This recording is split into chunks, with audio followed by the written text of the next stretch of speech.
Hey everyone, I'm Madeline Irwin. I head up our investor relations here at AMR, and today we're going to go into kind of a little bit more of the non-financial aspects of what goes into when we're looking to acquire a property for part of our portfolio. This is Catherine. She's the director of our operations for all of our storage facilities.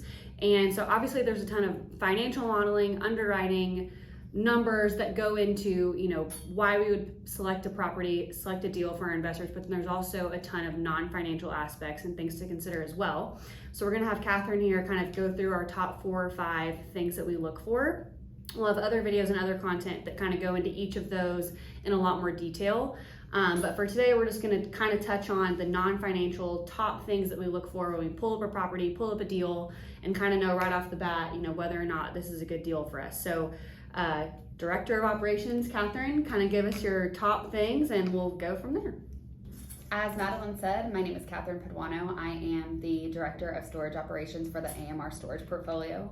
A couple things we look at when acquiring a property. The first thing is occupancy. We look for a higher physical occupancy. We want to know that the current owner was operating the property well.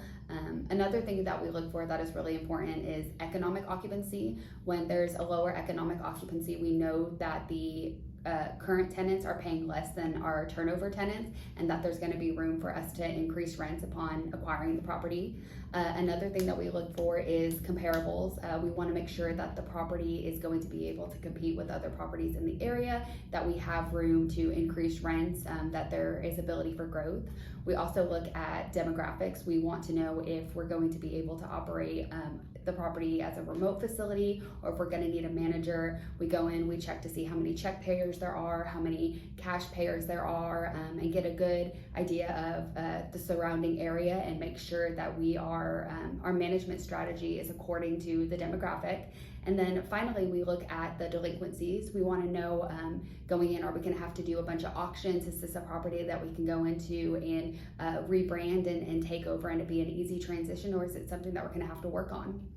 Yeah, so like we said, there's obviously, as an investor, when you get sent a deal to consider, everyone kind of goes straight to the executive summary and looks at the going in cap rate, cash on cash average, IRR, hold period, equity multiple, things of that nature. But then there's also a huge component of these things that it's so important that we have someone like Catherine or someone on the team that really understands these properties day in, day out, understands the market.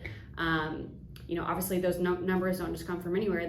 They're impacted by these factors. And so we'll have other content kind of on our page that if you're interested in learning, or hearing us discuss kind of our strategy behind these in a lot more detail, we'll have those on the different topics. But definitely something to consider, and someone who is great with market research, tenant analysis, things of that nature that are huge factors that when we go into looking to acquire a deal.